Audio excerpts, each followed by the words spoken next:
할렐루야. 오늘 예배 가운데 하나님께서 귀한 은혜들로 우리를 채워주실 줄로 믿습니다. 특별히 어린이 주일 우리가 예배하는 이 예배 가운데 하나님께서 우리에게 깨끗한 마음, 아이와 같은 마음 허락하여 주셔서 하나님 앞에 복된 자녀로 살아가는 저와 여러분 되기를 주님의 이름으로 축원합니다. 하나님 앞에 아이 같은 마음으로 믿음의 삶을 사는 것, 그것이 오늘 어린이 주일 우리가 물론 아이들을 축복하고 또 다음 세대를 위해서 기도해야 되는 그런 마음들도 있겠지만은 우리가 또 그 오늘 하나님 앞에서의 그런 우리 어린아이 같은 신앙을 또 되새겨보는 그런 시간이 되었으면 좋겠습니다. 제가 저희 집 아이들이 아직도 어린아이가 있어서 유치원 발표회도 아직도 다니고 있는데요. 아이 그 유치원 발표회 때 가서 보면은 아이들이 참 예쁜 옷도 많이 입고 나오고 율동이나 뭐 이런 것들을 참 잘합니다. 그래도 그 중에서 유독 제 눈에 들어오는 아이는 딱 한 명밖에 없죠. 제 아이밖에 없습니다. 이 아이가 실수하지 않을까, 줄은 잘 서 있지 않을까, 앞에 머리 큰 아이가 줄 앞에 서 있으면 우리 아이가 보이지 않아서 속상하고 막 그렇습니다. 아이밖에 보이지 않는 거죠. 어느 날 그 아이 이렇게 발표회를 보다가요, 그런 마음이 들었습니다. 하나님이 우리를 보는 그 마음도 이렇지 않을까. 인생이라는 무대를 살아가는 우리들, 그 무대에는 많은 사람들이 살아가죠. 물론 다 하나님이 사랑하는 자녀들이지만 내 입장에서 내가 생각할 때에 하나님이 나를 그렇게 보고 계신다라는 거죠. 넘어질까 쓰러질까 애쓰는 그 모습을 보시면서 잘해라, 우리 아들 잘해라, 우리 딸 잘해라, 이렇게 마음으로 응원하는 그 하나님의 마음이 오늘 여러분들을 향하고 있음을 잊지 마시기를 바랍니다. 실수할 수도 있고요, 조금 미숙해 보일 수도 있습니다. 그러나 하나님은 그걸 기뻐하십니다. 왜요? 잘하려고 애쓰는 모습을 알고 있기 때문이죠. 최선을 다해서 열심히 하는 그 모습을 알고 있기 때문에 조금 실수해도 미숙해 보여도 이쁘고 또 그것이 귀해 보이는 겁니다. 여러분들의 삶이 사람들이 보기에는 어떤 평가가 내려지고 어떻게 보인다고 할지라도, 부족해 보일지라도, 또 보이는 여러 가지 것들에 있어서 거치는 것들이 있다 할지라도 하나님이 여러분들을 귀하게 여겨주시고 응원해 주심을 잊지 마시고 힘내시기를 바랍니다. 그렇습니다. 하나님 앞에 믿음으로 살아가야 되는 것이 중요한 이유가 여기에 있는 거죠. 그러면 여러분, 우리가 믿음으로 산다는 것, 아니면은 우리가 영적인 사람으로 살아간다는 것, 우리의 삶에 영성이 있다는 것, 이것은 과연 무엇을 말하는 걸까요? 하나님 앞에 영성이 있는 삶, 이것을 얘기한다면은 보통 우리 머릿속에 떠오르는 생각은 하나님 앞에 뭔가 세상과 격리되어서 하나님 앞에 서는 것, 하나님과 함께 살아가는 것이라고 생각하기가 마련입니다. 그래서 교회 역사에는 아예 그걸 작정하고 사막에 나가서 건물을 짓고 탑을 쌓기도 해가지고 그렇게 평생을 그렇게 삶을 보냈던 사람들도 있었습니다. 사람들을 상대하기보다는 하나님만을 대하며 삶을 보내고 또 명상하고 묵상하고 기도하는 것이 보다 영적이고 하나님께 가까이 가는 삶이라고 여겼기 때문이겠죠. 그러나 여러분, 성경은 우리의 영적인 삶이 그렇다라고 말하지 않습니다. 창세기에서 여러분들이 아시겠지만 하나님께서 아담을 창조하시고 혼자 거하는 것이 보기에 좋지 아니하니 그를 위하여 돕는 배풀을 지어주겠다라고 말씀하셨죠. 하나님은 우리를 지으실 때부터 우리가 누군가와 관계하며 살아가도록 그게 하나님의 성품을 우리가 받았습니다. 그게 하나님의 형상을 우리가 받은 것이죠. 그래서 하나님과 관계하고 또 사람들과 관계하며 살아가게 만드신 겁니다. 그러니까 하나님 앞에서 성경 보고 기도하는 것만이 영적인 삶의 전부가 아니라 어떻게 보면 하나님과의 관계 속에서 얻어진 것을 가지고 사람들과의 관계 속에서 나누고 누리고 살아가는 것이 바로 영적인 삶이라고 말할 수가 있겠지요. 오늘 본문을 통해서 바울이 말하고자 하는 것이 바로 이것입니다. 바울은 성령을 쫓아 사는 것이 무엇인지를 오늘 6장에서 설명해 주고 있습니다. 무엇보다도 이 영적인 삶의 중요한 키워드가 되는 단어가 하나 있는데요, 오늘 본문에 나오는 단어로서 그것을 집으라 말한다면 2절에는 서로라는 단어일 것입니다. 서로라고 하는 이 단어에서 영적인 삶의 특징이 드러나고 있습니다. 오늘 본문이 아니더라도 신약 성경은요, 그리스도인의 삶을 이 서로라는 단어로 자주 표현하고 있습니다. 서로 고백하라, 서로 용서하라, 서로 붙잡아주라, 또 서로에게 있는 죄를 책망하라, 서로 회복시켜 주어라, 서로 돌보아라, 서로 사랑하라 라고 말이죠. 이 외에도 서로 위로하고 권면하고 기도하고 덕을 세우고 가르치고 여러 가지가 있습니다. 너무나 많은 이 성경의 권면들이 이 서로라는 이 관계의 삶을 강조하고 있죠. 이런 성경의 강조는 결국은 우리의 신앙생활이요, 교회를 떠나서는 불가능하다라는 것을 보여주고 있습니다. 교회를 떠난 신앙생활이라는 것은 없습니다. 우리는 약하고 부족합니다. 그래서 하나님께서 이 세상에서 우리가 그리스도인으로 살아갈 수 있도록 울타리를 쳐주셨는데 그게 바로 교회입니다. 그래서 교회 안에서 서로 세워가고 서로 돕고 서로 기도하고 서로 살아가면서 함께 성숙해 나가는 것이죠.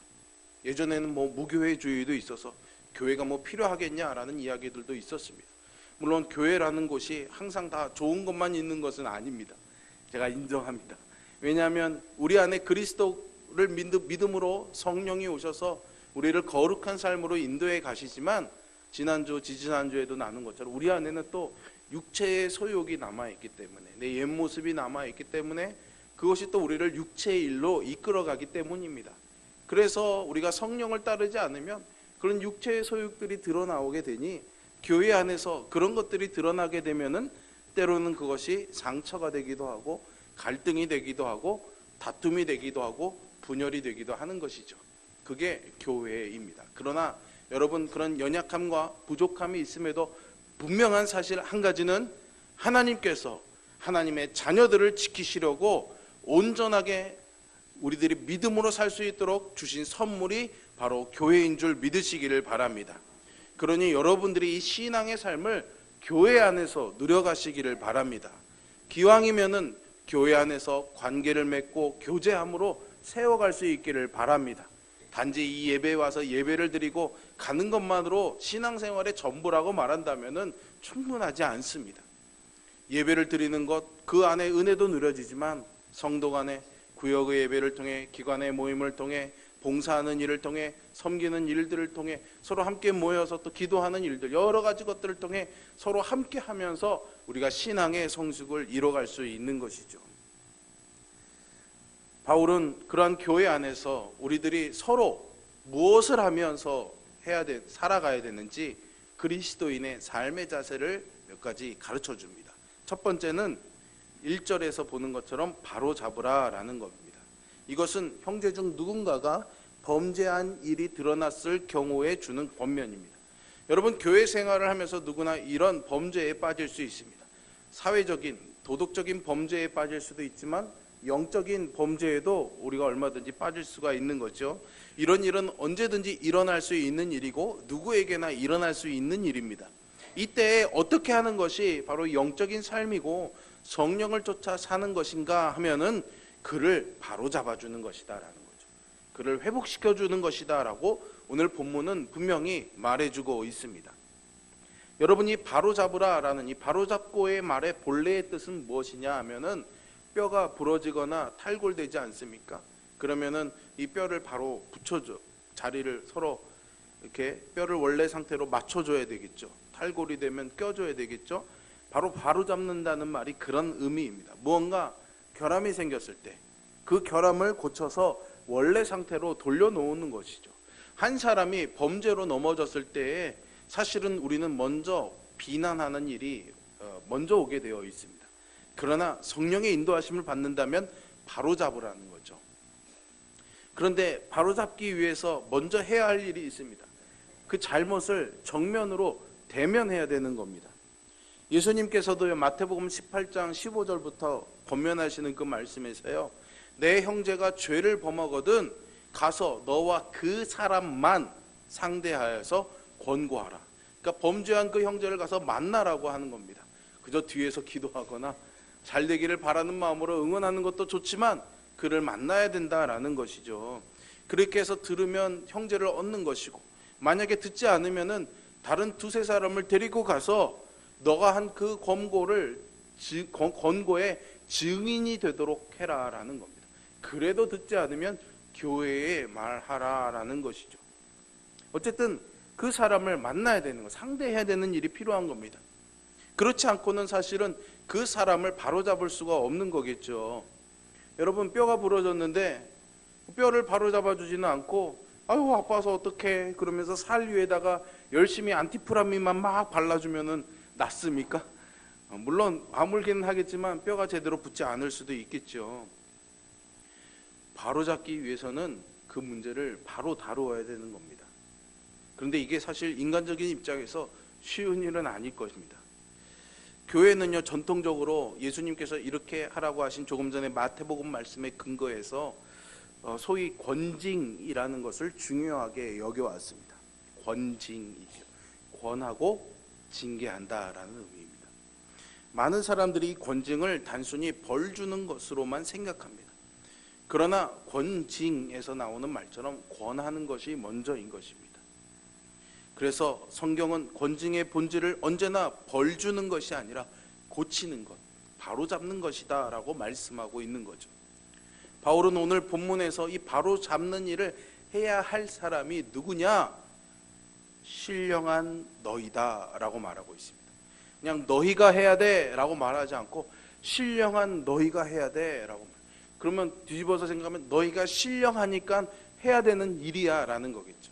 그러면 신령한 너희에서 이 신령하다는 말의 의미가 뭘까요, 여러분? 그것은 성령을 받아서 성령의 인도하심을 따라 사는 삶을 말하는 겁니다.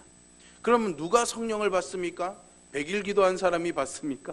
산속에 들어가서 기도한 사람이 받습니까? 그렇지 않습니다. 성령은 예수 그리스도를 믿는 모든 자에게 주시는 하나님의 선물인 줄 믿으시기를 바랍니다. 그러니 여러분들이 이 자리에서 예수 그리스도를 고백하는, 예수 그리스도를 나의 구주로 고백하는 그 믿음을 고백하면서 예배하고 있다면 여러분들은 모두가 다 성령을 받은 사람이고 모두가 다 그리스도인인 것이죠. 모든 그리스도인들은 거듭남으로 성령을 받습니다. 그리고 성령님은 그 안에 거하십니다. 그리고 그를 인도해 주시는 겁니다.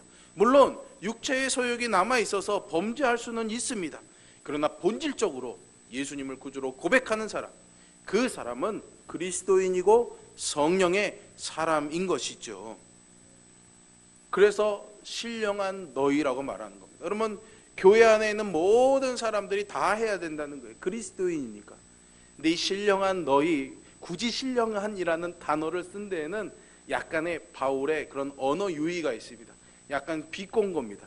여러분들 어른들끼리 막 싸울 때 싸움 말리다가 이런 말 하는 경우가 있죠. 아니 다 큰 어른이 돼서 왜 그래? 막 그럽니다. 이 말의 뜻이 무엇입니까? 아니 어른이 돼가지고 말이야 아이들처럼 그렇게 싸워서 되겠어? 라는 말이죠. 결국 싸움하는 그 사람들이 참 아이 같지도 못하다라는 그런 뉘앙스가 풍겨져 있는 겁니다. 오늘 신령한 너희라는 이 말에도 그런 뉘앙스가 있는 거예요. 너희가 예수님을 믿는다고 하면서 왜 그래? 너희가 예수님을 믿는다고 하면서 그리스도인이라고 하면서 그러면 안 되지. 너희는 서로 바로잡아주는 이 성령의 인도하심을 따르는 신령한 사람이야 라고 말해주고 있는 겁니다. 그러니 그리스도인이라면 모두가 이 일을 해야 될 책임이 있는 겁니다.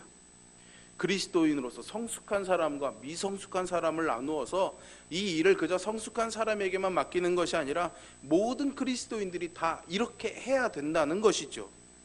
그러므로 여러분, 나는 신앙이 별로 그렇게 좋지 않아서, 신앙이 성숙하지 않아서 이런 일을 할 수 없어 라고 말씀하지 마시기를 바랍니다.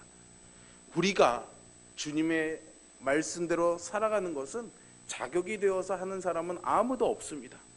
그저 성령의 인도하심대로 살아가기 때문에 할 수가 있는 것이죠. 그러니 반대로 생각해 보면 형제가 범죄한 일이 있을 때 앞장서서 그를 비난한다면은 영적인 사람이 과연 맞는가 돌아보아야 하는 것입니다. 여러분, 우리가 교회라는 이 공동체 가운데서 연약함이 드러날 수도 있고 실수가 드러날 수도 있고 잘못이 드러날 수도 있습니다. 그러면 우리가 가장 먼저 해야 될 일은 징벌하는 것이 아니라 권면하는 것입니다. 그를 바로잡아주기 위해서 애써야 하는 것이죠. 그렇게 될 때에 우리의 공동체가 건강한 공동체가 될 수 있는 것입니다. 그러면 어떻게 해야 될 것인가? 어떤 방법으로 해야 될 것인가? 오늘 본문의 말씀은 온유한 심령으로 그렇게 하라고 말하고 있습니다. 바로 잡는 과정의 처음부터 끝까지 우리가 잘 마음에 지켜야 될 태도가 있다면 바로 그것은 온유함입니다.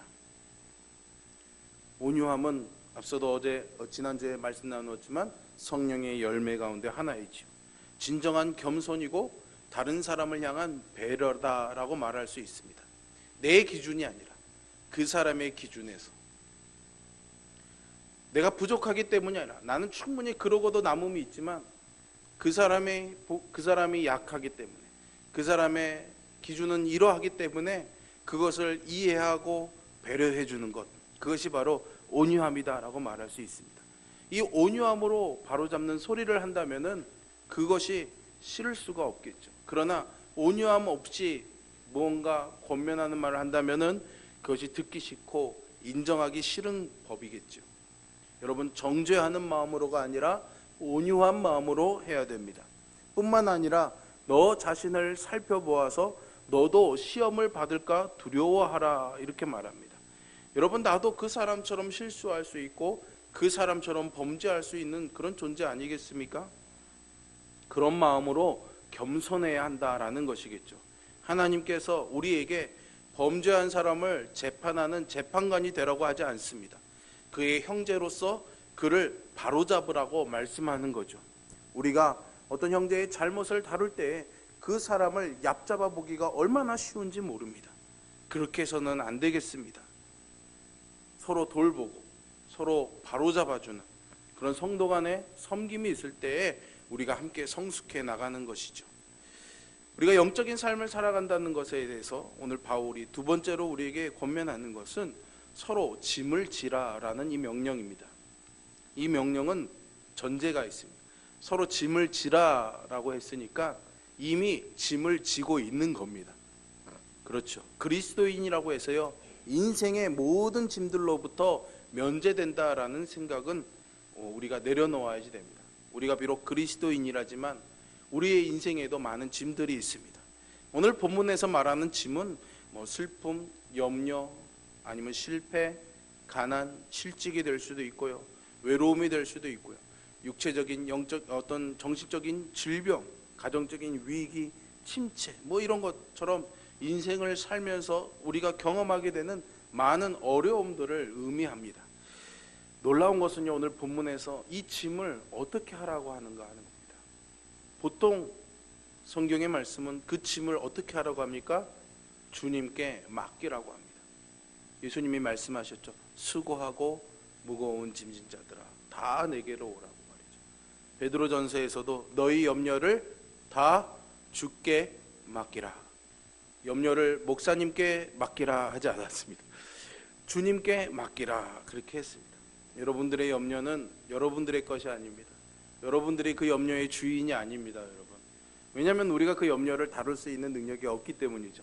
그러면 그것을 다룰 수 있고 해결할 수 있는 문제의 주인이 되신 주님께 맡기는 것이 당연합니다.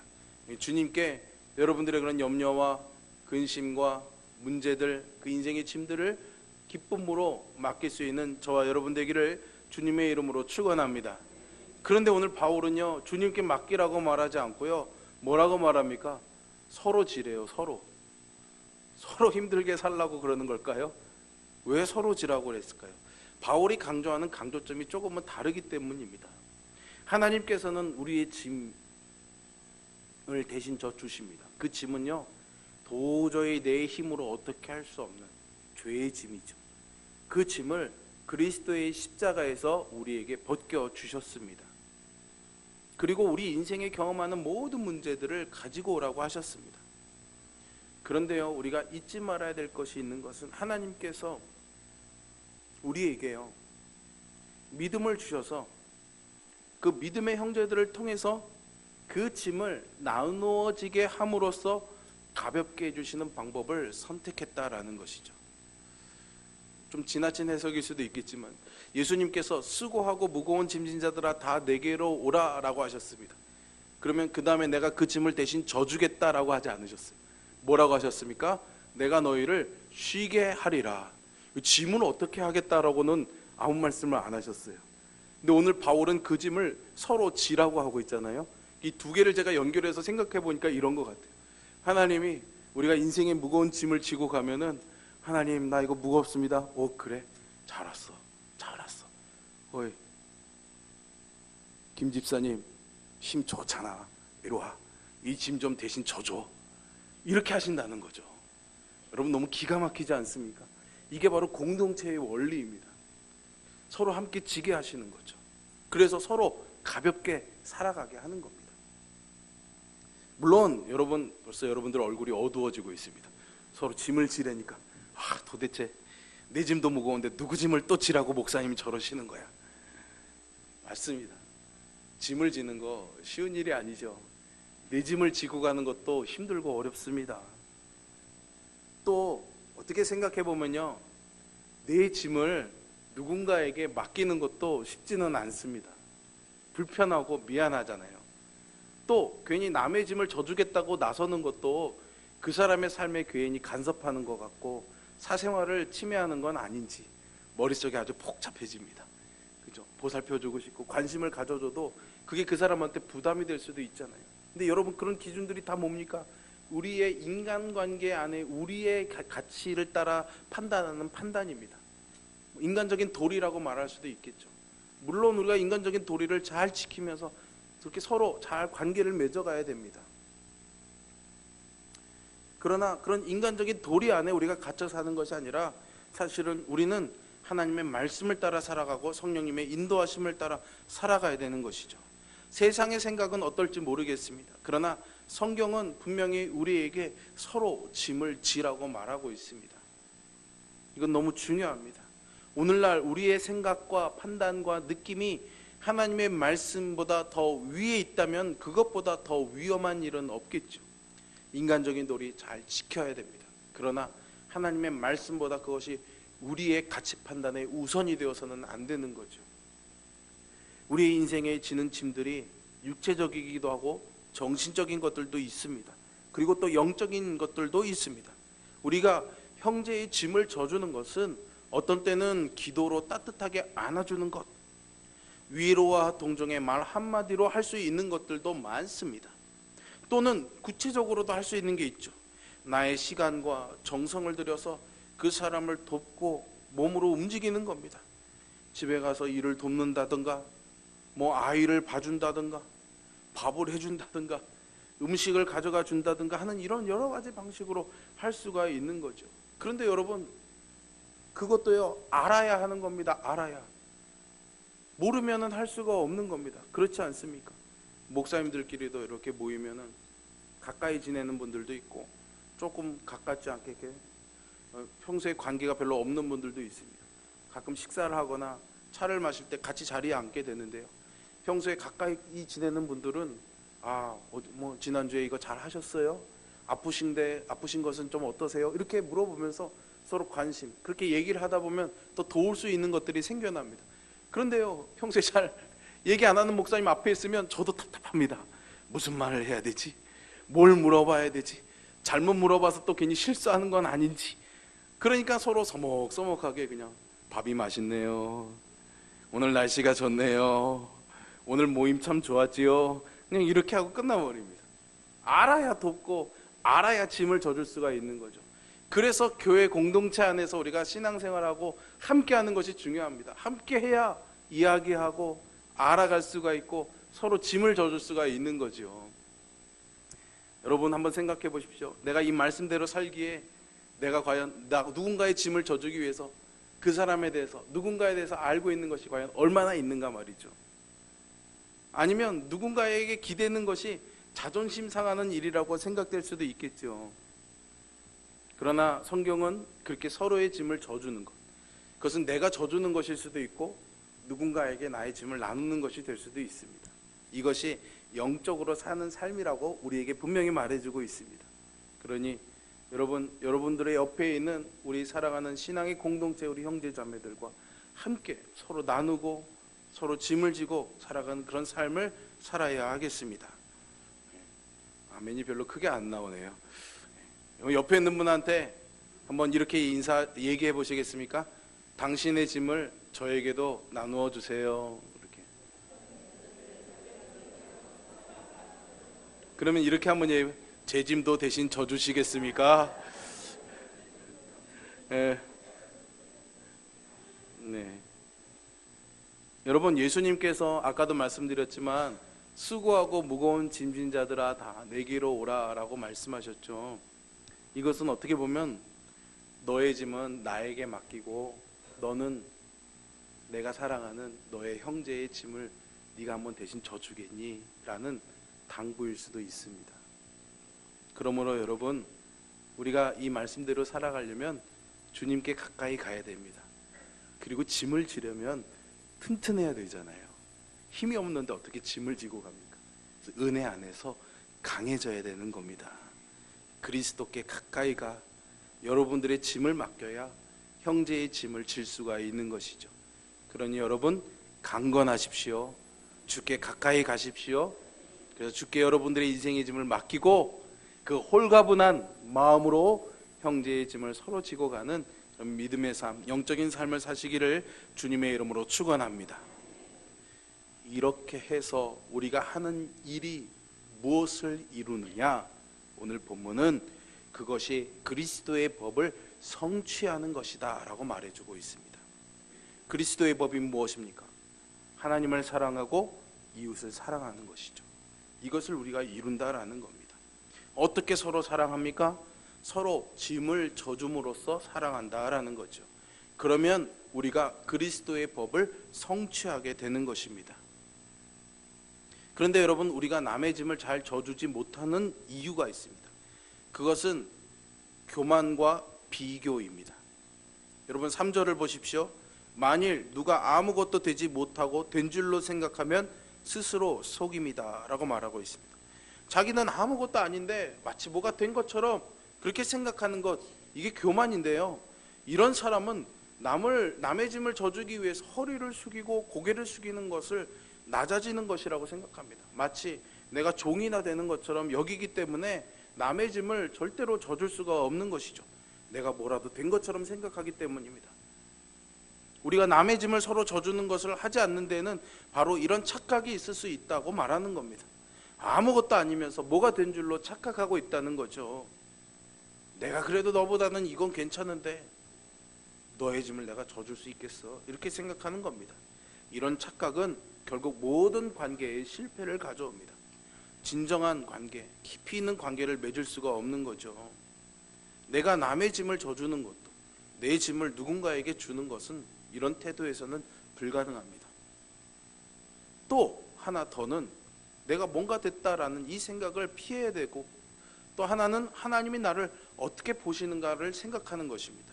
이 관점이 없다면은 우리는 좀 나보다 영적으로 좀 더 나아 보인다라고 싶은 사람을 만나게 되면은 내가 너무 이렇게 영적이지 않아라고 생각하게 되고, 또 범죄하여 넘어지는 사람들을 보게 되면 내가 그래도 이 사람보다는 좀 더 영적이지 이렇게 생각하게 됩니다.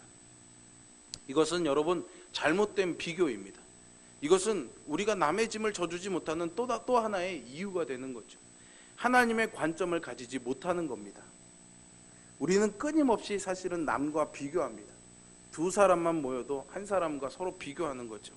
이게 우리의 모습입니다. 예수님을 믿고서 하나님의 관점을 가지기 시작하면 우리는 이 비교 의식에서 벗어날 수 있습니다. 자기를 살피지 않고는 영적인 삶을 사는 것은 불가능합니다. 그러나 그 자기를 살피는 것이 자기 기준이나 세상의 기준이 아니라 하나님의 관점이 되어야 된다라는 거죠. 하나님이 나를 어떻게 보시는가라는 겁니다.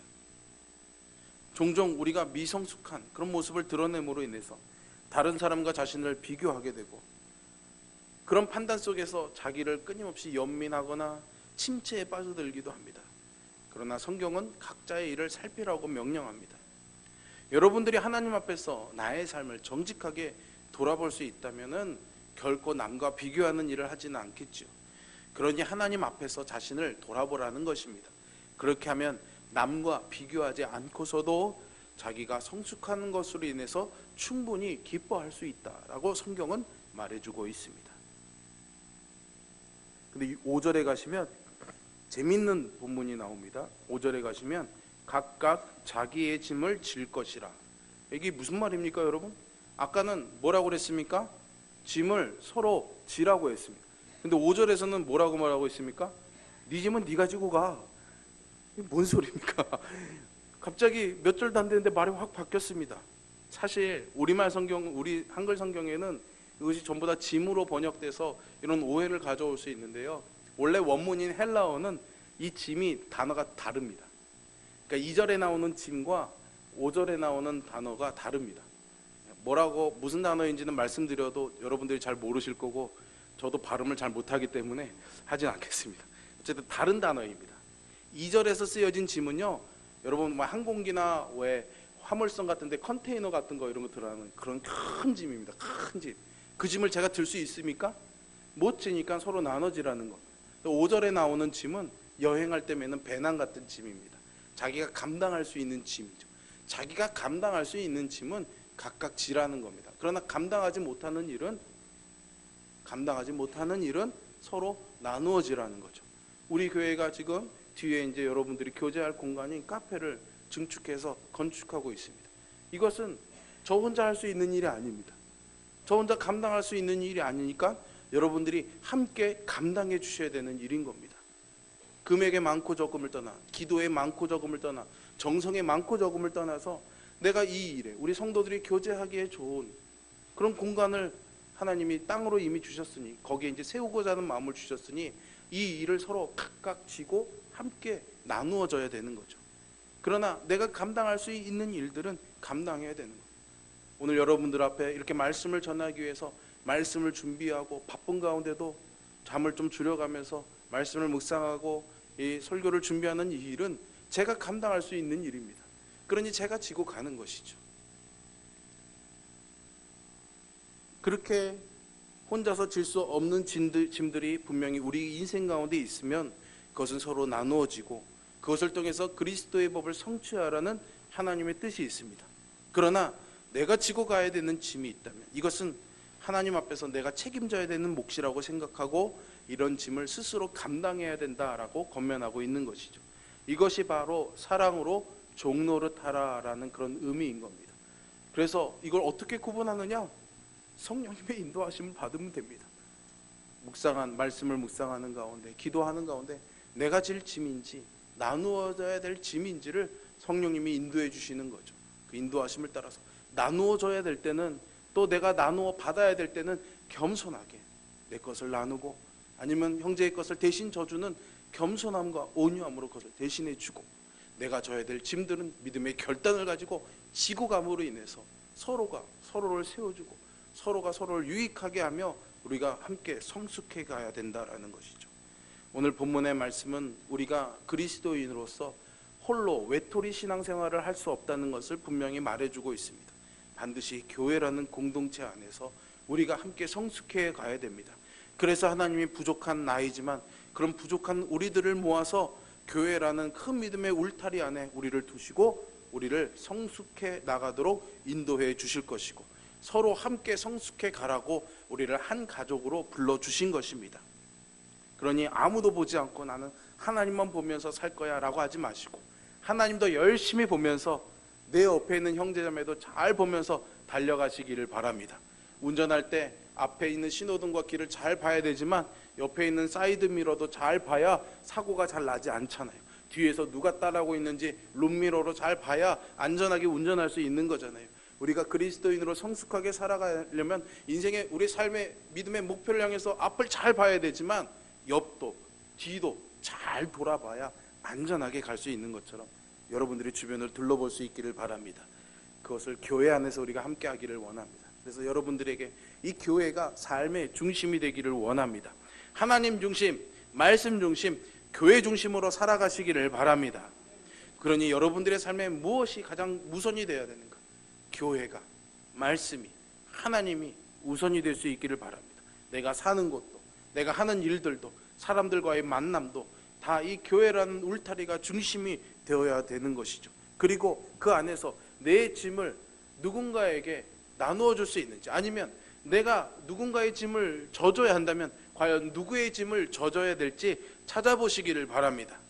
오늘 이 말씀이 여러분들에게 성령께서 주시는 말씀이라면, 여러분들이 그것을 성령께서 나에게 주시는 말씀, 하나님이 나에게 주시는 말씀으로 받아들이고 내 안에 계신 성령님이 그 말씀으로 살 수 있도록 나를 인도하시기를 원하신다면 분명히 이 필요에 하나님이 가르쳐 주시고 말씀해 주실 거라고 저는 믿습니다. 누군가의 짐을 져야 될 것이 있다면, 그것을 마음에 주신다면 주저하지 마시고 여러분 용기를 내시기를 바랍니다. 미루지 마시고 지금 하시기를 바랍니다. 여러분, 이것은 선택이 아닙니다. 사실은 명령입니다. 서로 짐을 지라라고 말했지, 서로 짐을 져주면 좋겠구나라고 말씀하지 않으셨습니다. 명령이라면 따라야겠죠. 여러분들이 그리스도인이라면, 여러분들이 성령 안에 거하신다면, 여러분들이 영적인 삶을 살기를 원하신다면 여러분들은 남의 짐을 질 수 있는 사람입니다. 그렇게 해서 여러분들의 삶에서 그리스도의 법을 이루어가시기를 바랍니다. 그런 삶을 사시기를 주님의 이름으로 축원합니다. 기도하겠습니다.